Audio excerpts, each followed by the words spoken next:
war time. It's not peacetime. This is wartime. So whenever there's rumors of war and you're in wartime, people automatically are going to go for the strong iron-fisted leaders. They're not going to go for the charismatic, you know what I'm saying, sweet talking. They're not going with Obama. They're going to go Trump-wise. So what they're going to do, what has happened in this nation, is the normalization of hate speech, the normalization of insanity, the normalization of an egomaniac despot, a dictatorship. Because keep in mind, if any war pops off during his 4 terms, he's taking the government. He's going straight dictator on your ass. Please believe that. This whole world is filled with racists, man. We can't be racist if we're not the oppressor, man. Why does the world hate me? Is it cause my skin color, or you know you could never be my brother? Why does the world hate me? Cause I stand out in crowds, and anywhere I stand I'm black and I'm proud. Yeah. We was born to lose, but I came to win. Kept pretending the world where hatred lives. My skin's a sin in the eyes of them. My melanin despises him. They lie to win, disguise as friends, till the time of black life dies again. We should tie a pig and have a fry like it did at picnic time with kids. They label me a criminal, and it's visible, it's really you. Everywhere you move, there's a racist fool that'll erase you cool and places you in a position. You might have to break the rules, can't negate those moves. We've been trained to do what they want us to. That's why they know your route. Time to audible. 1562, first slave ship touchdown. Took native crews. They hated you from the start, cause the universe labeled you a greater group. Lions versus saber-tooth, capable of taking you. I never learned what I later knew. You mad cause I never grew up in them cages. Why does the world hate me? Is it cause my skin color, and you know you could never be my brother? Why does the world hate me? Cause I stand out in crowds, and anywhere I stand I'm black and I'm proud. Why does the world hate me? Is it cause my skin color, and you know you could never be my brother? Why does the world hate me? Cause I stand out in crowds, and anywhere I stand I'm black and I'm Peace to you and yours, your brother Red Pill representing Know the Ledge. I'm here on Baba TV, fire every time. I'm with the God, Sankofa. Peace, peace, love, light, and power, family. No doubt.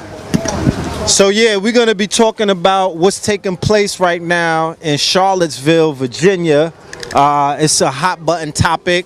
I'm sure that they're going to be talking a lot about it, your talking heads, your pundits, but what they won't talk about is what we're going to be touching on.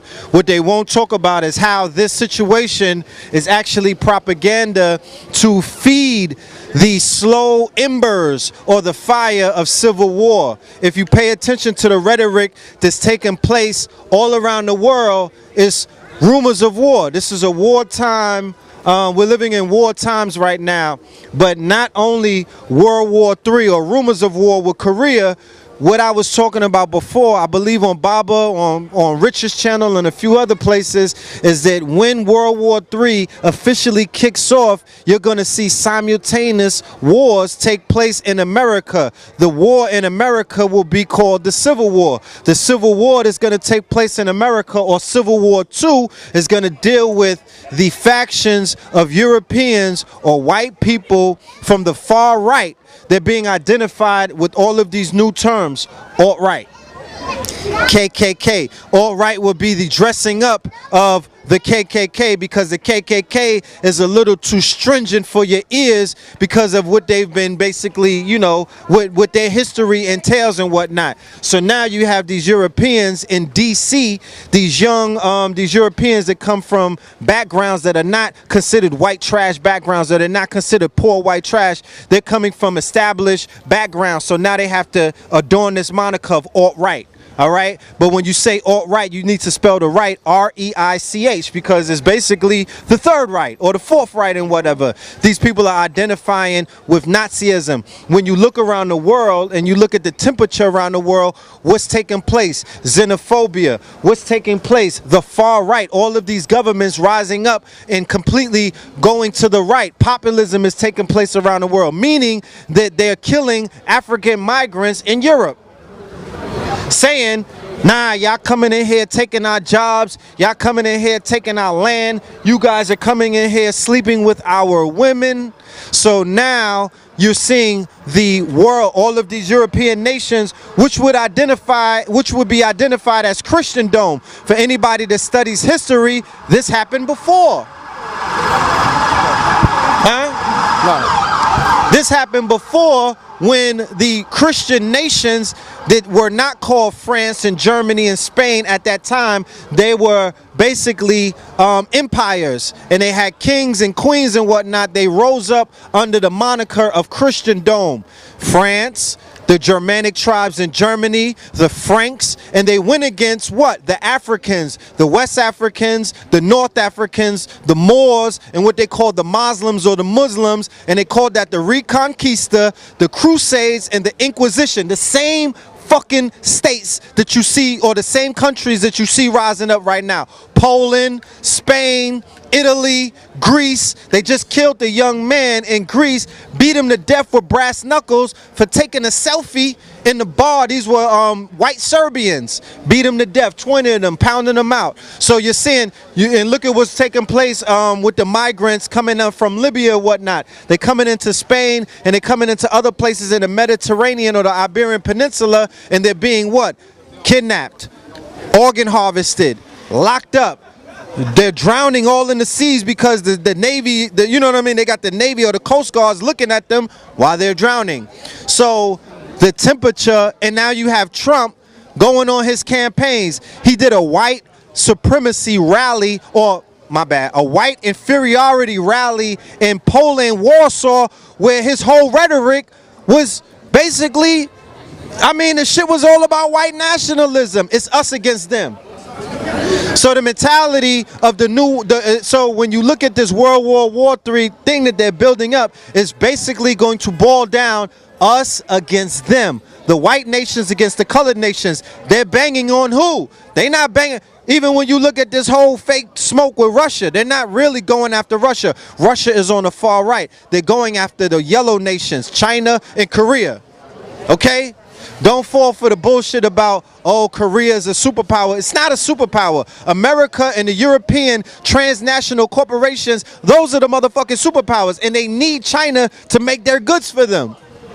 So don't fall for, oh, they making more money. No, they're not making more money, because they're making more products, and the motherfucking Americans and the Europeans are the market that they ship it to sell it.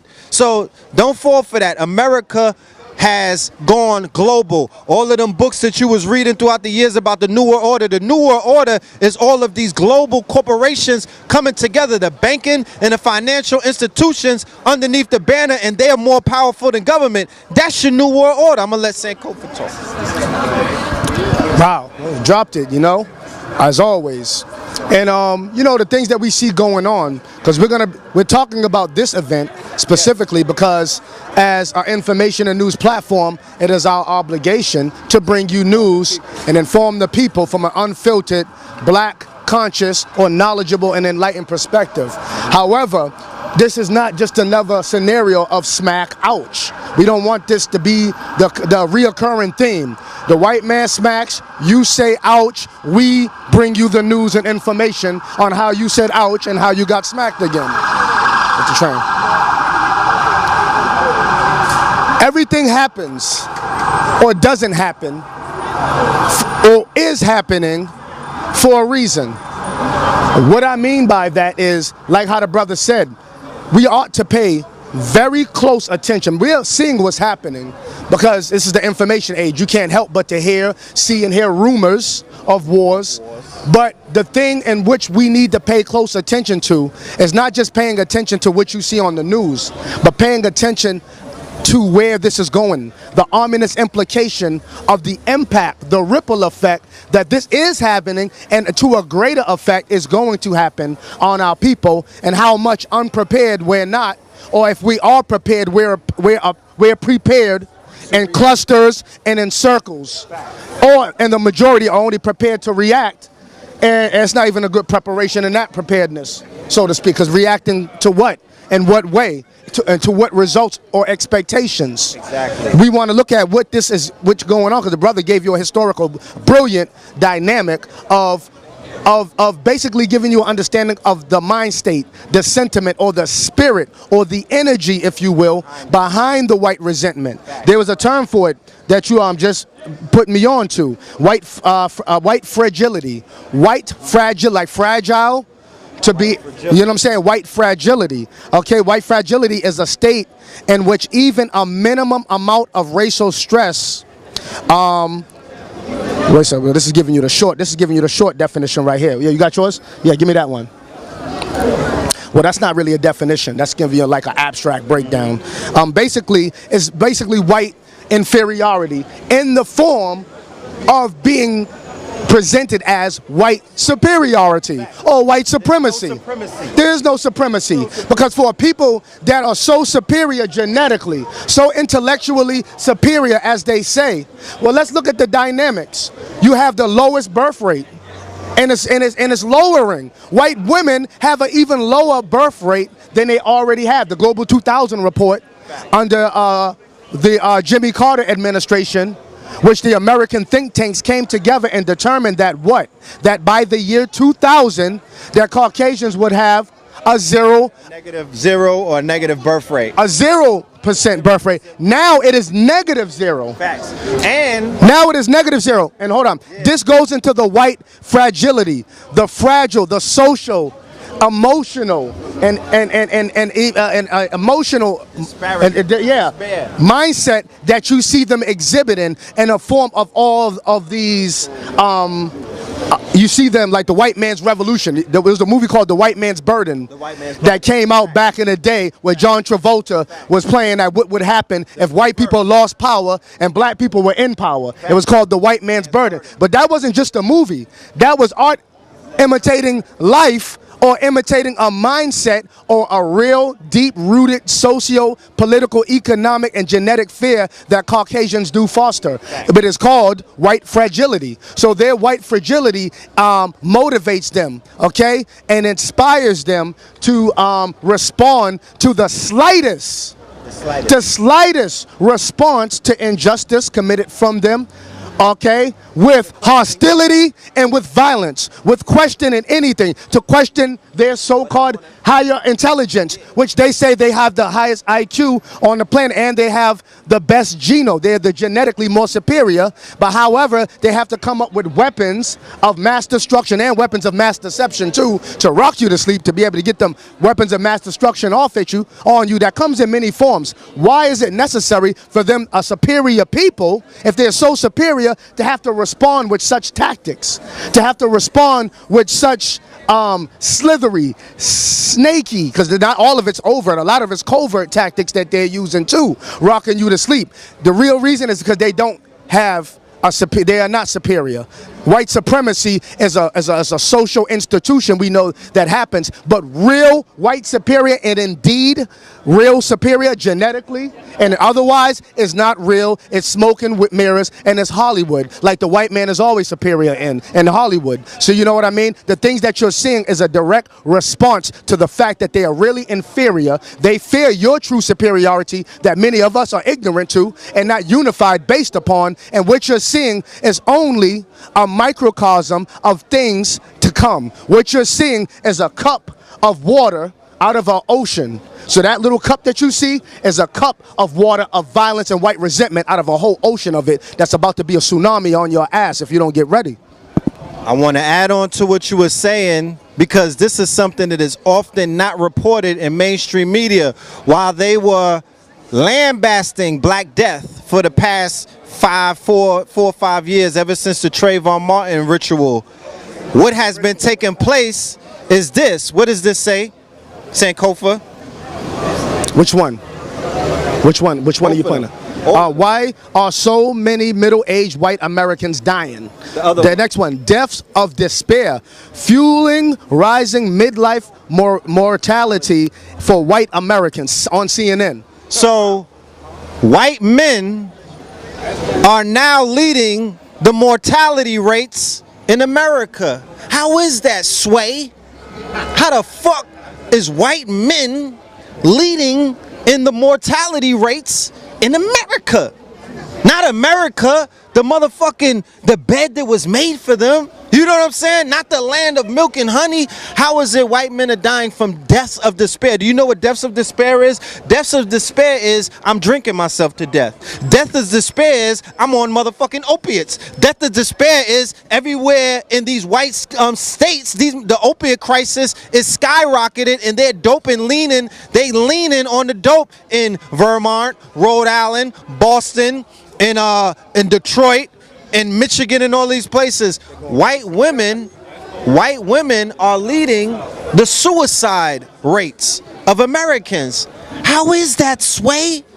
You understand? So we're not focusing on the psychology of these people. What are they despaired about? What are they afraid about? What's challenging them? How is it that the ancestors were able to predict this centuries ago? Huh?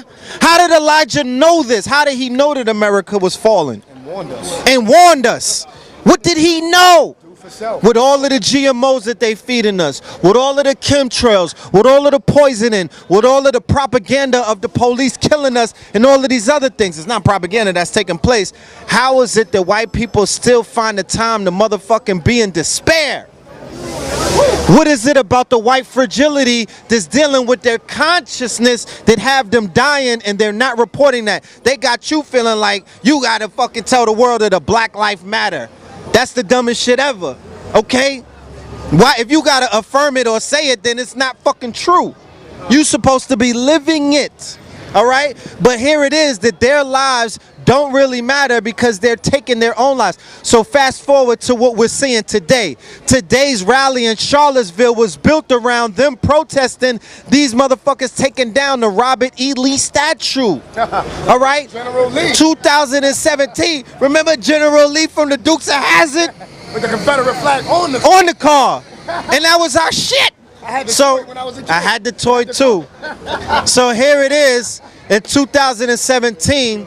If you understand ritual, if you understand power, niggas was supposed to melt them statues centuries ago. How about that?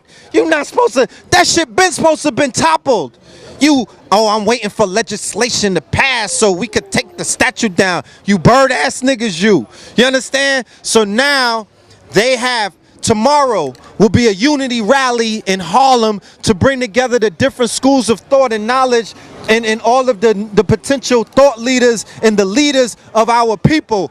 But on the heels of that, in Charlottesville, Virginia, they have a rally called Unite the Right. They are having their own unity rally. So the fact that CNN is even reporting it, the fact that Fox News, the fact that somebody just mowed down in their car a whole bunch of protesters and the president, who's basically the one who's fueling the hate, he even tweeted about it.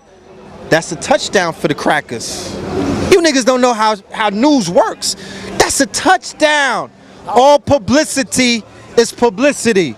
All right? Controversy sells, pussy sells, pork sells, crack and dope sells. It don't matter. It's gonna sell. And that's what they wanted. They wanted it to sell. They're online, mad heavy, 4chan, Reddit, Breitbart, all of these things. So now there's a little Peckerwood who's dealing with white fragility and white despair somewhere in Boise, Idaho, watching CNN, feeling empowered. He didn't think about joining the alt-right till today. But now he sees some niggas waving a red, black, and green flag because we didn't have no business in that motherfucking protest anyway. They was already gonna take down the motherfucking statue. Let it be. Why are you wasting it? What does a protest ever solve? What are you niggas? You throwing water bottles at each other and screaming at? That's not solving nothing. There's no work in that. If you want to put in some work, identify the op and do what the niggas in the hood been doing when they identify the op. That's the only kind of work that we interested in. So now they've come together.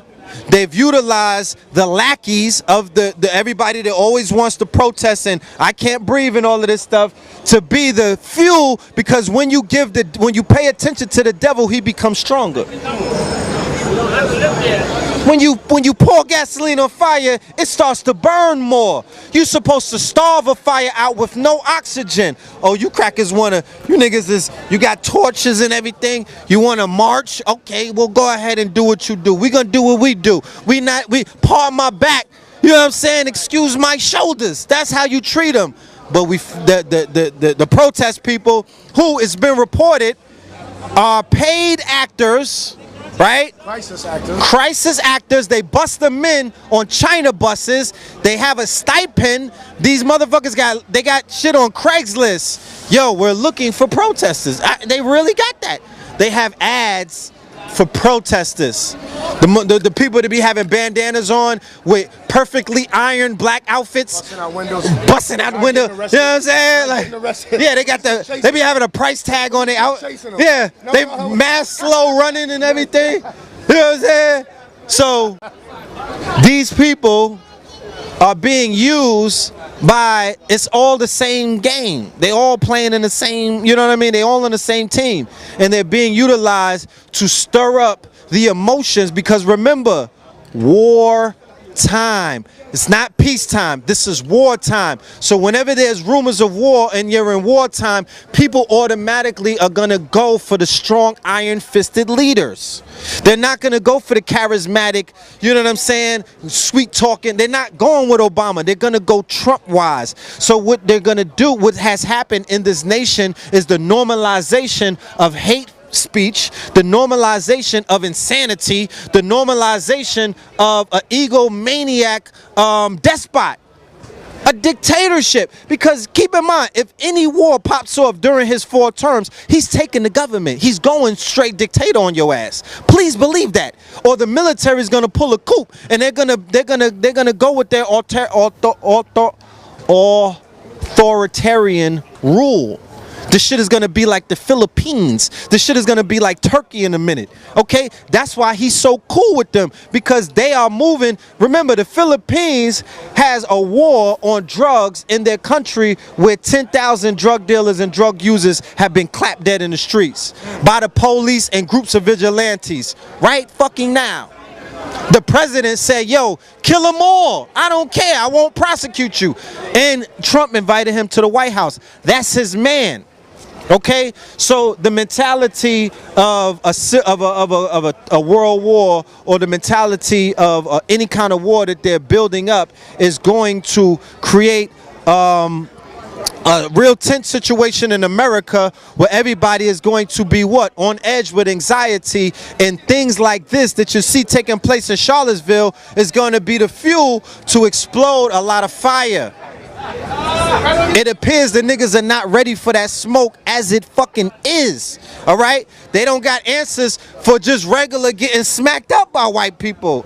That's what it's appearing to be, because you niggas don't got answers for that smoke that the police is bringing to you. So you really don't need to start talking all tough like you got answers for these militias and these motherfucking ex-Marines and ex-military crackers that be all in the woods training to kill your ass, killing black bears, brown dogs, you know what I'm saying, black wolves. I mean, everything black, they killing and whatnot, preparing themselves for that work. And then on the heels of that, you brought up White Man's Burden. White Man's Burden would fit in the genre of alt history. You're now dealing with a very dangerous program that they're doing through one of their strongest weapons, which is Hollywood, and it's already been proven that the Pentagon is responsible for 1,800 movies and shows that they help with the script. So there's an office in Hollywood with a man by the name of Philip, I forgot his last name. He's the one that you got to send a script to, because he looks over it, and if the Pentagon doesn't approve of the script, the movie doesn't get made. So now there's a alt history series coming called Confederate, from the people who did Games of Thrones, and they're envisioning a history where the South did not lose the war. So all of this Civil War rhetoric is taking place. It started with Donald Trump with the picture of Andrew Jackson, and the fact that he was like, yo, Andrew Jackson shouldn't have lost the war. Alt, remember, when he came in, they brought in that term, alt facts. But then you got the alt-right. And then you have all history popping up all over the place. Then to solidify, because they were protesting the show, so to make sure that the show is a go, they said, nah, we got another show coming out with the nigga from Boondocks called Black America, where it's another alt history show where Mississippi, Alabama, and Georgia now are all sovereign states. And after the Civil War, they gained their sovereignty. So when niggas heard that, they was like, all right, go with that one because we got this one. But if anybody saw Games of Thrones, you know how powerful them two crackers' pen is. The one who interpreted the book and made the that's the most watched series everywhere around the world. Game of Thrones. So Game of Thrones, and then second to that is Walking Dead. So the alt-right and all of them are identifying with the rhetoric in the Games of Thrones because they're like, yo, that's the Crusades. I can identify that. Winter is coming. The White Walkers and all of that stuff. They know that that's speaking to them in subtle terms. That's a fact. And the thing is too, see, these crackers are not playing. Well, actually, they are playing. They are playing. Yeah. Let me put it in a different perspective. They are playing, and we're playing too. But guess what? The difference is they're playing chess, we're playing checkers.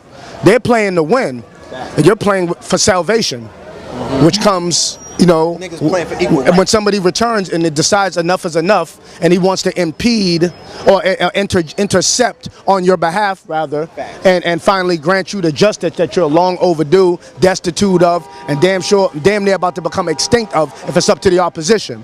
You see what I mean? See, the white, a lot of them, because not all whites are Christians, but let's say the ones that are, especially here in America, which make up a majority of the white supremacist factions, okay, which are your judges, which are in seats of politics, which are in many different institutions, socially speaking, okay. See, they're training. They might believe in Jesus, right, but they also believe in that gun. They also believe in killing now and having something sound on the ground for their children while they're still around. This is what they believe in. See, why we believe in Jesus too, that he was black, it doesn't empower us to train ourselves to have a defense mechanism or a preparedness. We're waiting for a black Jesus who was killed, according to the myth, 2,000 years ago by some crackers in the first place, to come back. You know what I'm saying? Out the clouds. One of the other ones that was oppressed once upon a time, who was killed, okay, for trying to supposedly, according to the story, stand up for people that were oppressed, that were displaced, and only a remnant was in that land. Sounds good. I can see how people can cling to the idea of the story and put it in a prophetic sense to relate it to our situation and scenario now. However, the game's got to stop playing. Or if you're going to play, damn it, stop playing checkers, because the opposition is playing advanced speed chess. You know what I'm saying? With the flaming sword. Play that Jesus game. See, and I only say that to say this is not to knock nobody's belief, but it is to make us look at things introspectively as a people and really analyze where this is going. These aren't just incidences that have happened. These are events leading up to an ultimate outcome. It's calculated, it is designed, it is being socially and politically engineered. Okay? And guess who the pawn is in this game? The way they have it set up. You're the pawn. We are the pawns that they have set up. You know what I'm saying? All right? Persona non grata. That's who we are. And not only to the opposition, but God damn it, to our damn selves. We can try to do something about the latter part, about ourselves and that problem. Stop trying to change the opposition. You can't protest change in him. You can't pray for change in him. You can't get political and make a political change, because the opposition is here. His design, okay, his design and his blueprint, all right, for world conquest is not going nowhere if he can help it. He'll blow all this shit up the way he look at it before he just give it up. Now, we have a divine rendezvous with destiny. I'm not saying we have such a hopeless attitude, but I also look at it like that. Don't look at that and say, well, the first should be last, the last should be first. Everything's going to be all right. No. You got to look at it like this. Destiny's going to balance itself out. However, as that's happening, there are fundamental realities in which we all have to consider leading up to the ultimate manifestation of destiny, what that destination is going to be. All right? White people only make up a small percent of the planet Earth. What, America is, I believe, 5% of the whole population of the planet. 5%. So everybody 5% is in America. Okay? And Caucasians, all right? Caucasians make up 7% of the world population, I believe, or is it less? I know it's less than 10%. Okay, ecumenally, or on a global level. So for a people, all right, who have a -0 birth rate, and that's why they came up with silent weapons for these quiet wars in a form of chemical, biological warfare. Okay? Social, economic, political warfare. This is what gives them the balance that they don't have because they're not really superior. You know what I'm saying? The idea of promoting himself as superior, all right, and rewriting history and destroying facts was all part of the long-term plan of getting you to buy into that, to rock you to sleep. So while they keep undoing, even though we're already undone a goddamn lot, while they're continuing to undo us more, we blindly sit aside and aid and abet in our own demise by not being participants in a real transformation that is long overdue and much needed. It's funny that you said, or it's real that you said, not funny, how Honorable Elijah Muhammad warned us about these times, the fall of America. Yeah. Right. All right? Marcus Garvey, he told us a blueprint to empower us 100 years ago, because he already knew what would happen and that Caucasians are impossible to coexist with in peace. As you can see, anywhere where these people have been on the planet Earth, any indigenous people that they have encountered, regardless of what their religion was, all right, any copper people of the planet, even their own people, they've done it too. The Mameluke rebellions of the 1300s. The word slave comes from the term Slav, with Caucasians enslaving other Caucasians. They never call that white on white crime, though. Yeah. You know what I'm saying? See, but now everything that they fought for and murdered for and lied for to establish, you think they're going to just let that go without lying and killing and murdering to maintain it? Oh, they're going to do that, but not only are they going to do that, they've upped the ante and they've sharpened their sword. Their chess game has gotten a lot better. So while we're still complacent, arguing about ideology with each other, and I'm not saying we shouldn't try to establish what certain consensus of truth are. I'm not saying we shouldn't do this for the edification of inquiring minds amongst our people who are seeking some knowledge, but I think we stop short, and then as a result, we cut ourselves short on a lot of different levels because this opposition is not playing. And it hurts me to see the level of self-hatred and ignorance that we exhibit. If we put as much energy going out to the protest, and I'm not going to say don't protest at all. What is a protest supposed to be? A rally to galvanize people. But after that, you're supposed to mobilize people into some kind of action. All right? A movement is called a movement because the key word in it is move. It's an action word.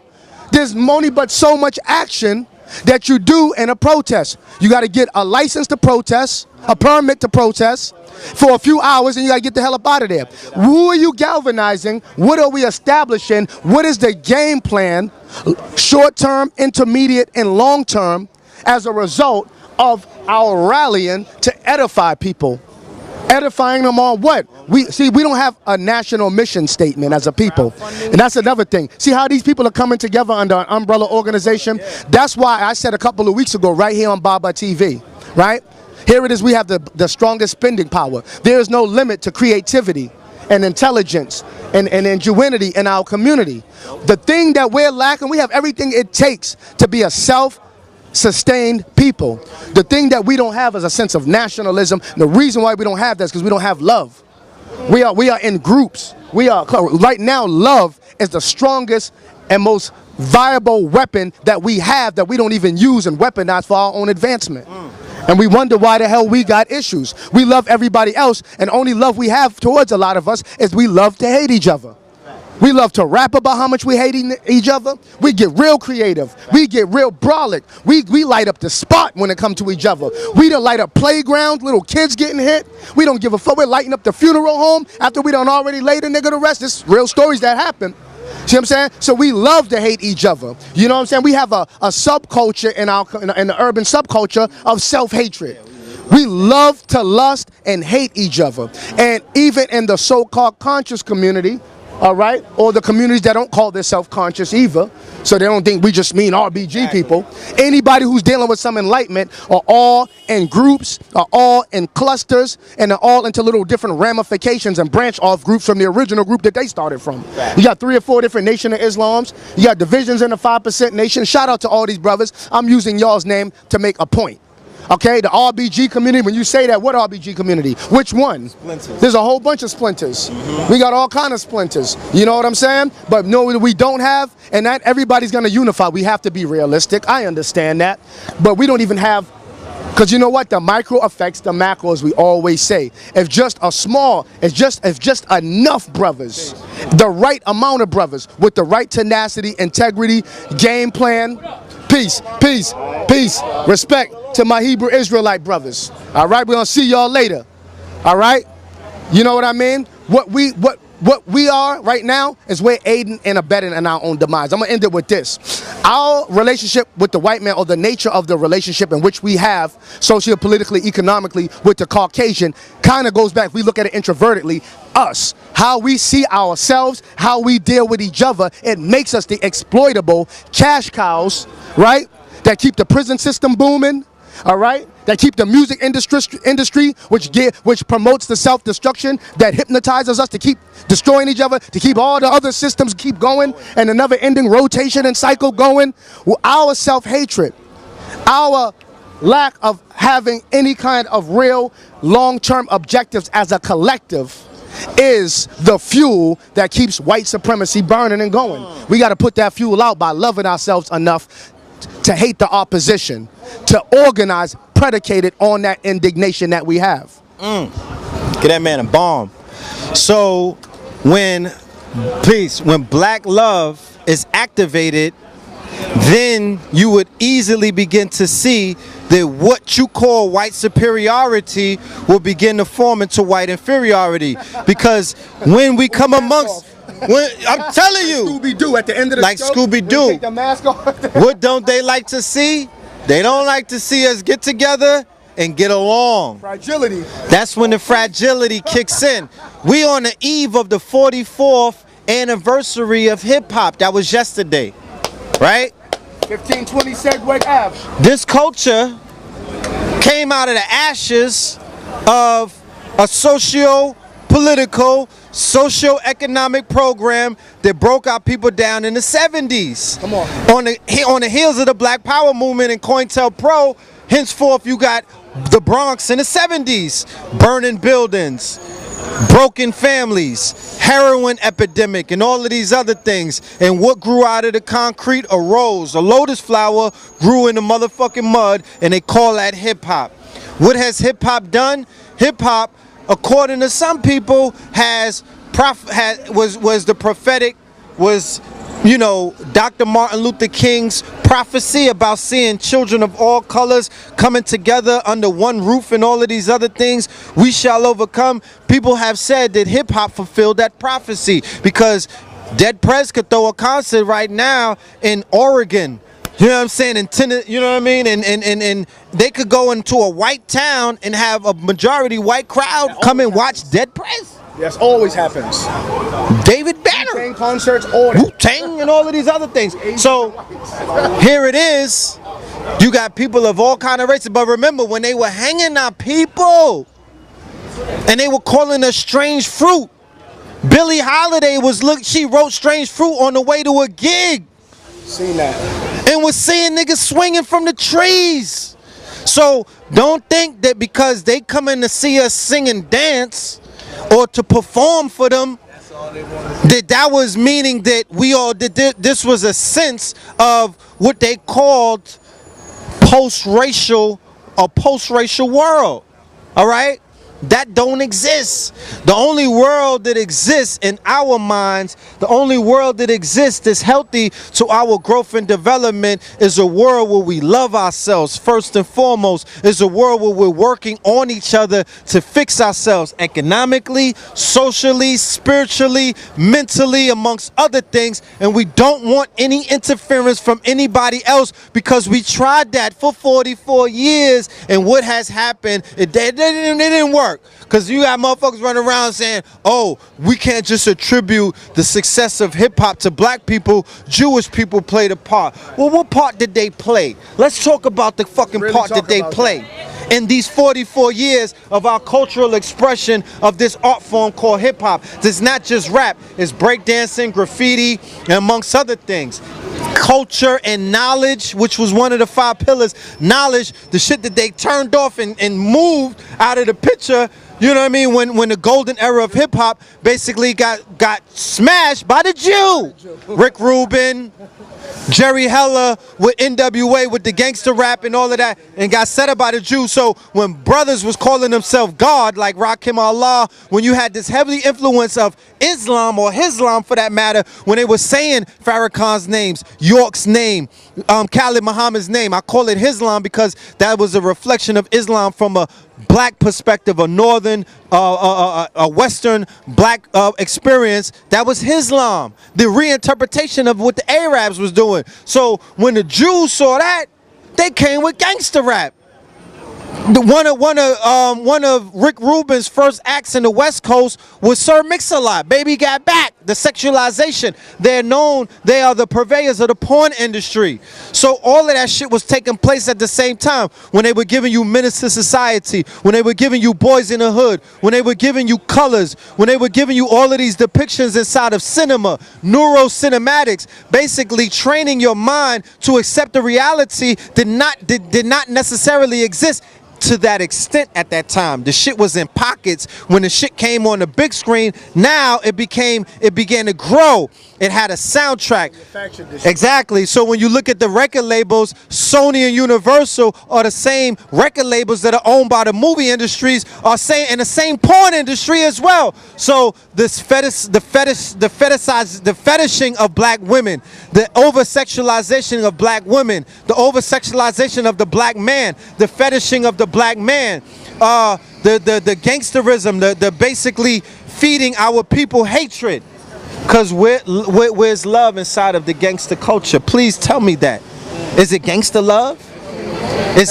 What is it? What kind of love? The gangster love by the Ghetto Boys. You know what I'm saying? Like what part of love are we getting out of the gangsterism that tore our people up over the past few decades? Please explain that to me. Let me say this too. And even some people will say, why don't we just build our own industry? And they're right.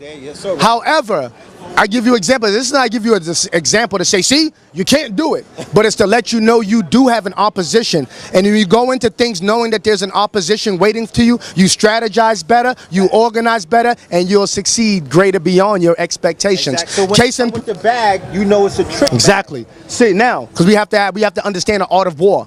Everything is warfare. Politics, economics is warfare. We have to have an approach to that, not just everybody rocks with hip-hop and with our guards down. 90% of war is deception. 90% of war is deception. Let me tell you this. It's acting like everybody loves us. 90% of war is deception. Yeah, so let me finish this point too. Go ahead. Now, what I'm going to say is, for instance, I think it was 5 brothers. I think it was Jay Prince from Rap-A-Lot Records. It was Suge Knight, Irv Gotti, and the brother right here in Harlem, Dame Dash. Dame Dash was supposed to put up $30 million apiece to start their own distribution company, and within a week, all of them was raided. Fed charges, all kind of charges on them, frozen accounts, all that. Now, you gotta, and I only say that to say this is not to give you the boogeyman concept. Don't ever try to do for self. But understand that some things need to be covert. Sometimes we need to have them meetings and them places. Like they had Jekyll's Island when they came out with the Federal Reserve.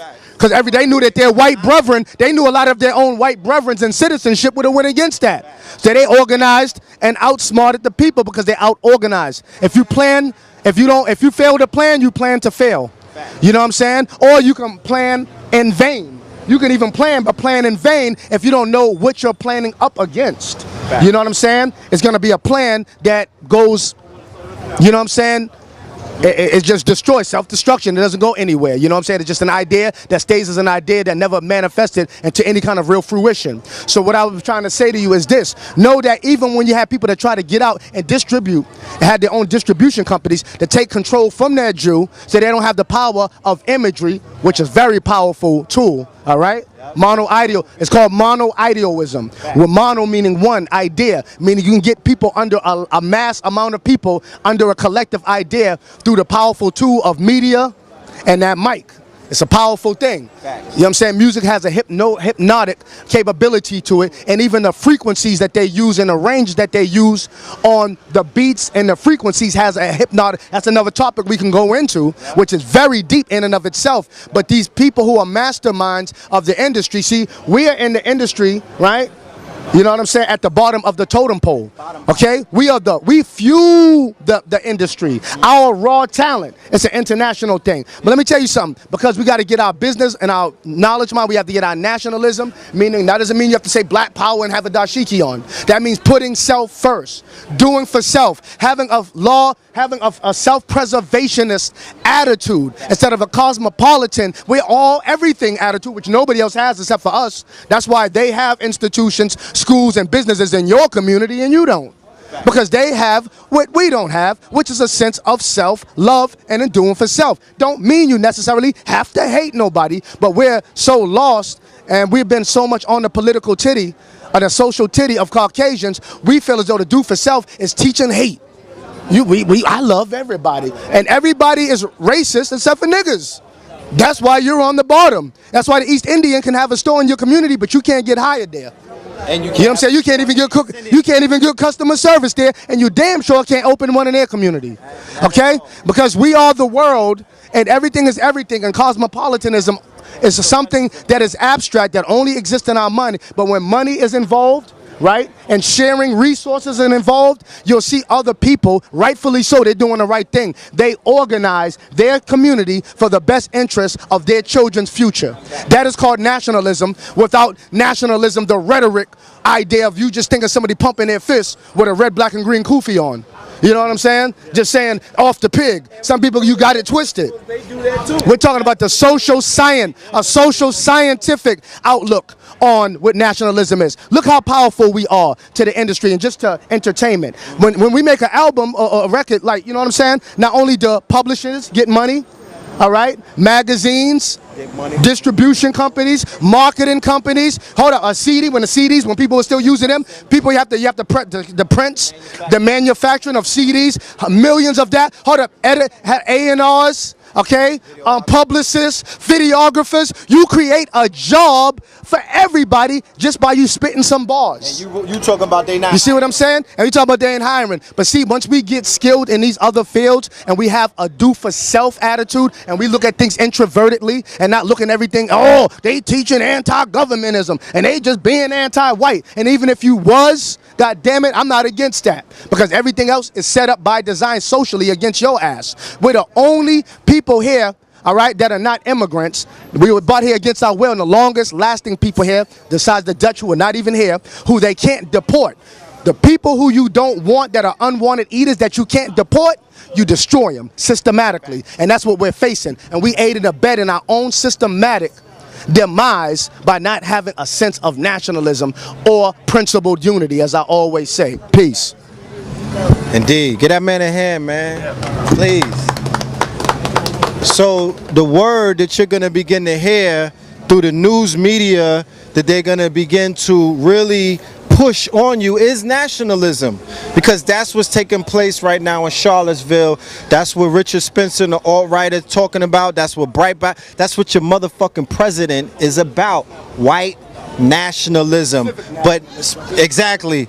And white nationalism, not from an American point of view. He's not on some, it's just us white Americans. He's going around the world. He's sitting down with Vladimir Putin. He's sitting down with the people in Poland. He's sitting down with Merkel. He's sitting down with France. He's talking about, listen, cut the bullshit. What's popping? Pan-Europeanism. Pan-Europeanism. Not Pan-Africanism. That's what that's Pan-Europeanism. Yes, populism is on the rise. Pan-Europeanism is on the rise. White fragility is on the motherfucking rise.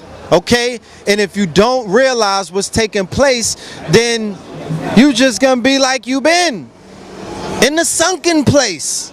You know what I'm saying? You just gonna go on another level of the sunken place. So don't be screaming at the screen, crying and whatnot, giving your energy to the propaganda that they're pushing on our people, because 90% of war is deception. They are deceiving you. They're utilizing your energy to build up the civil war. They're utilizing your energy. They're gonna call you they're coming up with this rhetoric of the far right versus the left. You don't even identify with that. You're none of that. You're none of that. You're not a liberal. You're not the left. You're not a Democrat. You're none of that shit. None of that. Remove yourself from the conversation and focus on rebuilding, restructuring, and rebooting this motherfucking movement. All right? That's what we need to focus on. Everything else is you're gonna give your energy to everything else, and it's gonna make it stronger. Why do I say that? Because you don't know who you are genetically. You don't know who you are on the totem pole of energy. That's right. That don't make us stronger. Us giving them attention makes them stronger. Please believe that. And that's all they try to get out of us through the media, because what did they do? They focused on black death. They focused on black despair at the same time that their people were dying out, at the same time that they were falling off, at the same time that they're dying at unprecedented rates. But they will never show that to you, because you will put attention to it, and the more attention that you give it, the bigger it will become. Then you be too fatigued to fight a real fight, because you done gave all your energy or attention to that. Now you're fatigued to really organize. So fear-mongering is what's taking place. Do not fear the boogeyman. False expectations appearing real. You don't know what the future holds. You don't even know what the fuck is going on right now. So to be running around all scary and whatnot, oh, the police are behind me, my heart is skipping. Bruh, you tapping out of the shit before you even pop off. You know what I'm saying? So get your courage up. Get your strength up. Begin to study those who came before you, who stood up against more wickeder, they stood up to crackers that were completely showing their fangs. The mask was off. It was mask off, and they still stood up. Study them. Yeah, study them. You understand? So you could gain some kind of testicular fortitude, because from the looks of things, niggas are tapping out and putting heels on and weaves and shit, and they don't want that smoke. They don't want to fight. They want to conform, because what does conformity look like? Conformity looks like motherfucking soldiers and warriors cutting their wood off, becoming eunuchs and castrating themselves. Conformity looks like a nigga saying, well, if I wear some lipstick, then maybe I'll get through. Maybe they may pat me on the head. Maybe I might not be that threatening in corporate America, because look at corporate America right now. What do we see? They getting all the jobs. That's crazy. voluntarily castrating themselves. Yeah. Voluntarily, right? Becoming part of the confusion to make the Europeans say, nah, we broke that nigga already. He's not a threat. He wants to be more Roman. He's in Rome doing as the motherfucking Romans do. Right? You not doing like a Carthaginian. You ain't in Rome doing like an African, letting it all hang out. You trying to be more Roman than a Roman, because don't ever come around me with that fake Batiman shit as if these are Pan-Africans, as if these people want anything African to take place, because everything about them is Roman. They want to wear Roman designers.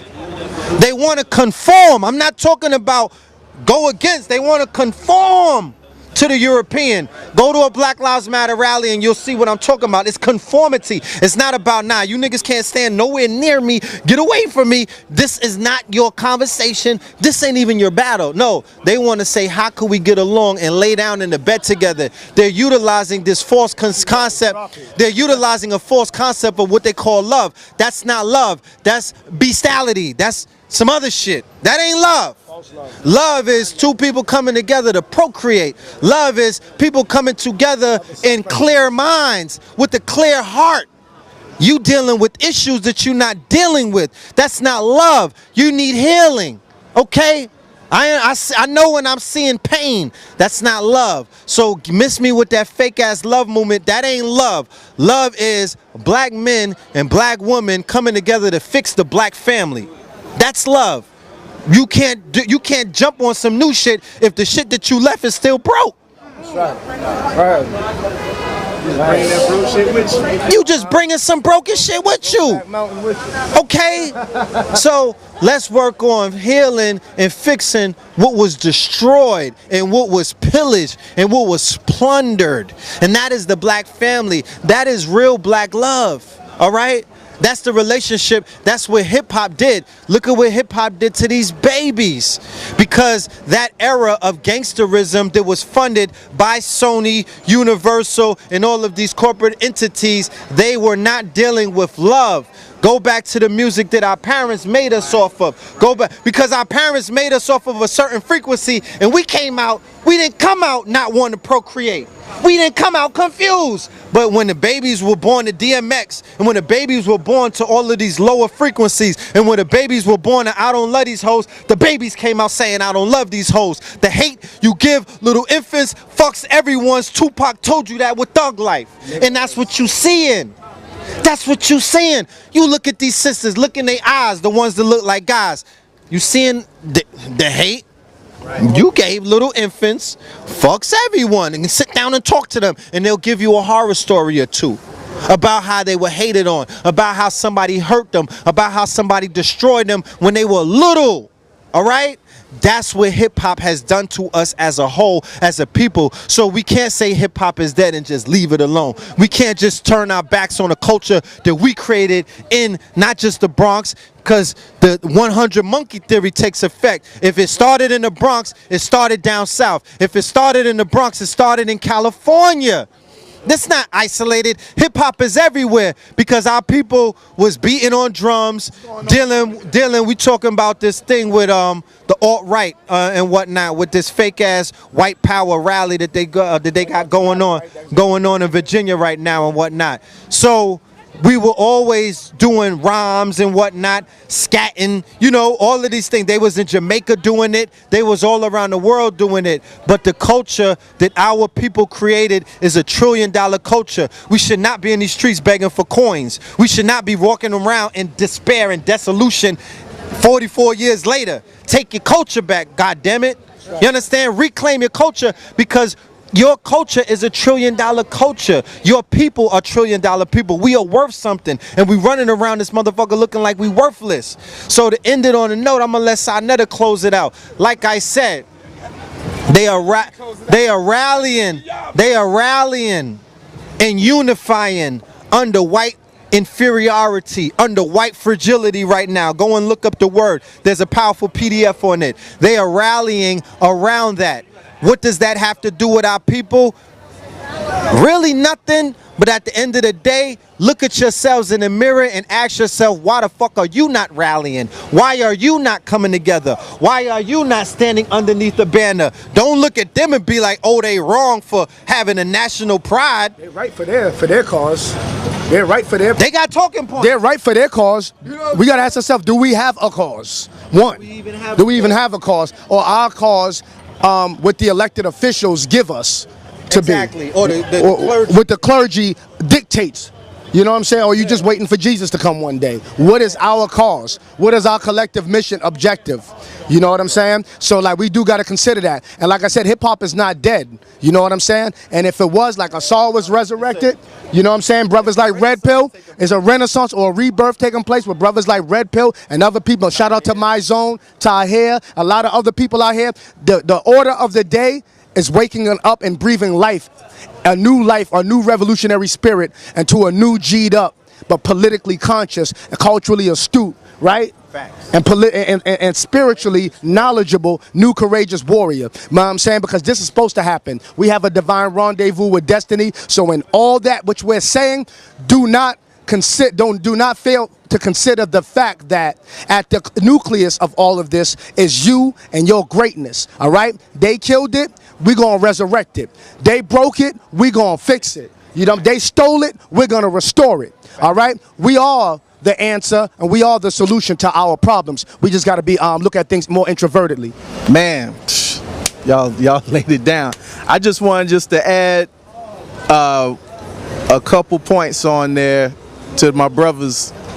The white fragility, it's always been there ever since they came. Come on. It's always been. It's always been. That's why we see all the armor, all the cameras, all of that, all the arm, to make to keep so-called security in place for them. But why do they feel fragile when they size themselves up to us? Because we have something that they know about, and that's being in tune with nature. Facts. We are able to move and create environment. We've submitted to process of all types of shit. Yep. And we'll gladly do it. If the police say giving a ticket to everybody on this side, we will submit to process and move out. When they cut our lights, cut them. We're going to submit the process to go downtown and get those lights cut back on, whatever process they say. But when brothers and sisters come and say, hey, I have a process that will get us power, do we submit to process, or do we gotta always have to and what school did you go to, or what did you do, and if I didn't go to school for it, now it's ghetto scholarship. Or it gets like when you was talking about conforming, a child gets shot. You got people out here saying, go get a black bank account now to keep us from getting shot. Yup.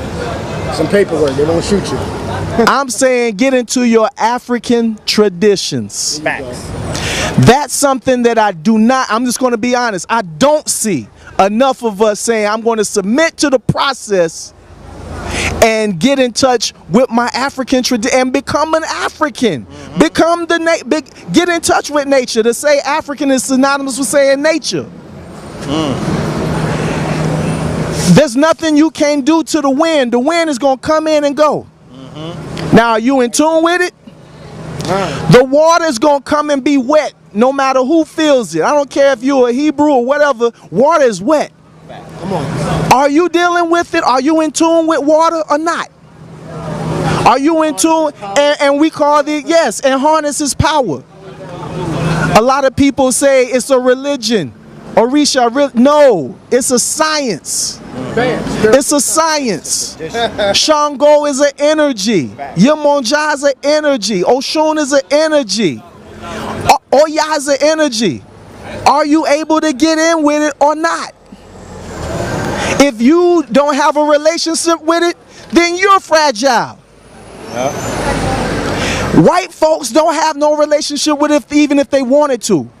So fragility is a way to cope. Facts. I'm going to build this armor up.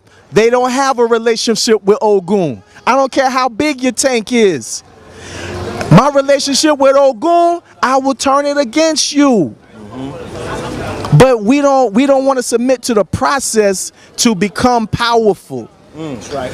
These laws that they've created are based off these laws that are, which are natural, nature laws. Okay, water being wet is a law. Being out in the sun too long, something that gets to its burning point, that's a law. You know what I'm saying? So we gotta, the juju lady on your street, stop looking at her crazy. Go and pay attention. Don't you know we've been handling this for years? That's how the Haitian Revolution won. That's how Cuba won. That's how Shaka Zulu won. That's how Kemet won. And you know what? You know how we fell? You know how we lost? Forgetting to honor our ancestors and our traditions. When we stop honoring our ancestors, that means your bloodline. It's cute. It's cool to say we love Malcolm and okay, no doubt. But what about Big Mama? What about your grandmama? That energy is going to do no matter what. I don't care what anybody say. That energy is going to work for you. That's your personal, right? That's your personal energy. We could tap into Malcolm all day, but how about tapping into your ancestors? There's a way to do it. It's not just, okay, I love my ancestors. No, there's a way. We're methodical people. You can't just happen upon that. That's what's been bred out of us. When they took the drums, the dancing, the singing, the things that make us African. They even made it where a sister passed by and she looked good. Brothers don't want to look. You're fighting your Africanism, not looking at that beautiful sister. Black woman, you see that brother, he look good. Oh, I don't know. You're fighting your inner African, not going to holler. That's the juju. That's why they got condoms everywhere for you. Cause they don't want to see you procreate. Cause you're gonna make more of this African that's making them feel fragile. So there's ways to do it. And you know, like I said before, TahirRBG@gmail.com. I know Elays, I know places I could just direct you to. You know, I'm a priest myself, but I know places where you could go get the work done and get those basics taken care of. Those basics is what make us bulletproof. Facts. Okay, and some of us can move around the country with no problem. How the hell he get around and talk all this shit and ain't nobody fucking with him? Cause we in tune with nature in ways that a lot of us, because we so used to the rebel stage, we rebel against all this. We don't want to submit to process and get back on that track. You know what I mean? My brother coming with so much information. You don't want to submit to the process when he said, just check this out, check this. You don't want to check it out. You just want them just to keep kicking it. You don't want to get involved. We're going to have to now put responsibility for our salvation, our liberation back on our own shoulders and get on top of it. It was a celebration for integration, even though we're killed on a daily basis. We barely make it to 18, or incarcerated where it stayed green. Bunched up like some rape leaves, they say leave, but we're here first. Bow to the beast, we take the chair first. They think this is their earth. No, my queen's really their birth. They hit us where it hurts. Low blows and cheap shots. Rehab and detox, alcohol and cheap rock. But it came in with the beat bop. Calmed us down so at the beat stop. They don't really want to see the beef stop. Fuck Donald Trump, fuck O'Brien. Need the nosedive, hit a pool of fire. Crucify him on the cross of dying. Try to walk the path to the road to Zion. Cops terrorizing nice hoods. Take off the badge, put on white hoods. But sharp words do what a knife could. Universal laws of my face. The world hate me. Is it cause my skin color and you know you could never be my brother? Why does the world hate me? Cause I stand out in crowds and anywhere I stand I'm black and I'm proud. Why does the world hate me? Is it cause my skin color and you know you could never be my brother? Why does the world hate me? Cause I stand out in crowds and anywhere I stand I'm black and I'm proud. Politicians in a body bag, cold grave for your sorry ass. Wish his head for 100 stacks. Country suffer for your horrid acts. Africa, yeah, we want it back. I said Africa, yeah, we want it back. Before the continent was on the map, Tyler Mary was only black. You the crook that took our name, but look, Nubians blow some kush for kush. Keep the knowledge, bang with books, game of chess, protect your ropes. Black nights, we don't act right. Rap tight in the trap life. In a box, rap tight, fighting to see the last light. Nat Turner with his flashlight. Bowie knife to the last fight. Voodoo priests, so we playing right. Ancestors, hold your hands high. The hate you gave, make thug a name. Attach the minds, it'll never change. That's the only reason I display my pain. You've been living with this hate since the very first day. Hate me? Is it cause my skin color and you know you could never be my brother? Why does the world hate me? Cause I stand out in crowds and anywhere I stand I'm black and I'm proud. Why does the world hate me? Is it cause my skin color and you know you could never be my brother? Why does the world hate me? Cause I stand out in crowds and anywhere I stand I'm black and I'm proud. Black people could never be racist, man.